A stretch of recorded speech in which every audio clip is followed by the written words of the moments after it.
Had their mutual pal not missed their flight on a certain fateful day, Freddie Prinze Jr. and Sarah Michelle Gellar may have just carried on as friends, having the occasional meal together. We took a walk after dinner. I'm not even joking. There were rabbits like hopping across like this cliff path in Malibu. I'm like, yo, there's rabbits. There's like rabbits hopping.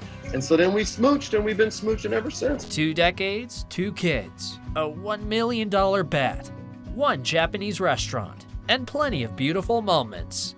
In today's video, we're diving into the long-lasting love story of the early 2000s pop culture icons. Hop in. Rumour Juice has all the details for you. In 2000, Freddie invited a few friends to meet over dinner. One of the friends turned out to be his future wife and our favorite vampire slayer, Sarah Michelle Gellar. And the other friend didn't show up. Well, they couldn't make it. With their dinner companion a no-show, Gellar and Prinze still decided to meet and catch up. We were supposed to go with someone else, and the third person didn't make it out, and we decided to still go. And at an upscale sushi place, Sarah did something that caught her future hubby off guard. Sarah came to dinner with me, and we sat down. She ate everything, including a crab that they let walk across the counter, then killed while it was alive in some oil and said, "It's popcorn, try." And I was like, yo, my girl is legit, Freddie recalled. Fast forward to the present. The spot still stands as Prince's favorite, just as the couple remains together more than 2 decades and 2 kids later.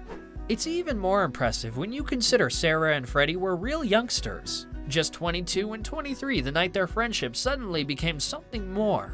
And both were in their mid-20s when they wed in Mexico 2.5 years later, despite each having declared they didn't believe in marriage. One day, I just knew we were gonna get married, and I knew I was gonna propose. I didn't know when or how. The lovebirds flew themselves and an estimated 60 guests to Mexico's resort for their September 2002 wedding. Sadly, everything that could go wrong did go wrong, and Mother Nature continuously laid the smackdown. According to People magazine, Hurricane Hernan was rearing its ugly head some 300 miles away from where the couple's outdoor nuptials were set to take place, forcing them to move the ceremony indoors to escape the elements. And then things got even worse. The day after they said their I do's, a 4.6 magnitude earthquake struck the area just as their guests were making the trek back home. And now, some people would see these events as major red flags and the precursors to a marriage full of doom, right? Well, not really.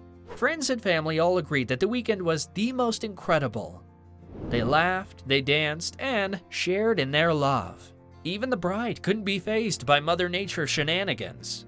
In fact, while the guests all left the country in the wake of the earthquake, the newly married couple stayed in Mexico to enjoy their honeymoon. The couple generally doesn't get disturbed, be it by nature's will or sleazy journalists. Howard Stern said many things to get a reaction from his guests, and unfortunately, his strategies work, and many people let their guards down. However, when Prinze joined the show back in 2001, he didn't let Stern get under his skin, and he never backed down from his position. When discussing his new relationship with Gellar, the actor spoke about how committed the two of them were. Stern mocked this, saying that there is no such thing as lasting love in Hollywood. He listed off couples that didn't work out and suggested to Prinze that he would eventually leave Gellar or be unfaithful to her. Stern even took it one step further. He initiated a written bet with Prinze on the show. Stern bet him $1 million that the couple would not last. He said, "In about 10 years, you're going to hunt me down and go, Howard, I owe you money." Okay. Prinze agreed to the bet. 7 years ago, at the 15-year mark, while doing an interview on Build Series, Prinze spoke about the bet. Pointing at the camera, Prinze addressed Stern, saying, "You have not paid that bet, young man." Now we're also waiting. Gotta say, celebrity couples who sail past that 10-year mark tend to get quizzed on the secrets to their success. Sarah and Freddie are not the exception. "Yeah, if there were a magic secret, I would have written a book, and everyone would know," Freddie said. "I think it's more about the person you're with and the path that you travel on," the She's All That star added. Sarah says that they put in the work, stressing that to have a successful relationship, whether it's marriage, whether it's friendship, whether it's business, you have to put the time if you want to see the results. They also know when someone needs a little space and when someone needs a hug or a laugh. But mostly, she and the Punky Brewster actor just like each other, an entirely underrated factor when it comes to long-lasting unions. That part of their relationship clicked early on. Though they shared a few scenes in the instant horror classic, the future couple spent a great deal of time together. Are we ever gonna see you guys share the screen again? That is my ultimate dream. I doubt it, because then who's home with the children? A native New Yorker, Gellar didn't have a driver's license, which was a problem when the shooting took place in the coastal town of Southport, 30 miles from the nearest big city of Wilmington. It was an hour drive just to get to the gym, he continued. So I started driving her, and that's when her and I became friends. They'd first get together as often as anyone might see a former coworker, having dinners together, a set visit here and there. You have to remember Gellar making the briefest of non-verbal cameos in 1999's She's All That. But there was something about that night at that spot, with Gellar's adventurous palate impressing confessed Japanophile Prinze. We were just two people at dinner catching up. We had a long car ride and a long dinner, and things just happened, she said of their unexpected date night. Being able to fast forward past the getting to know you bit was one of the reasons Prinze thinks their relationship has always been so good. He knew what her morals were, what her priorities were, and vice versa. Likewise, they knew each other's faults and good qualities, which pointed to this being a match. Sarah and I are always very direct and blunt. That's how we've rolled for 20 plus years, Prinze once said. If I do something that'll make her mad, she's like, "Hey man, that sucks. Why'd you do that?" Then I'm like, "Oh God, I'm sorry," and I don't do it again. They're not big on Valentine's Day. "We don't do presents, but we'll get some smooches in there, man," Prinze told Parade. When they do go out, however, the couple takes part in a bit of a ritual that allows them to spend more quality time together and shed the additional calories from dinner.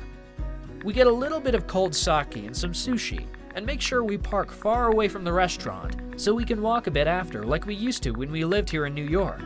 The couple prefers date nights with home cooking to fancy outings, and they are serious when it comes to dedicated family time. After all, they know just how important one seemingly insignificant meal can turn out to be. So your wife, is she a big fan of your cooking? Yeah, that's why she married me. It wasn't for any other reason. Apparently, the actors fight over who gets to stay home. You'd think it would be the opposite, that the parents would be like, "No, I'll go to work." But he's like, "You stayed home for 2 years, it's my turn," Gellar said in 2012. Though both actors are proud that they've been able to use storytelling to make a difference in people's lives, their kids bring them the most gratification, hands down. I think that we lived in a society that was moving so fast that this has shown us a little bit of how to appreciate it. I was thinking last night our kids put on a magic show for us. Aww. And that never would have happened before because we would have been out at a sport on a weekend or this or that, and it was really magical. I have accomplished more in my career than I think I could have ever anticipated, Sarah told W. I've been a product of not one, but multiple shows that resonate, that people still watch, that people still love and talk about. So for me, it's all gravy. Among the Hollywood marriages and relationships that have stood the test of time, there's a special place for Freddie Prinze Jr. and Sarah Michelle Gellar. Keep on thriving and cooking for each other.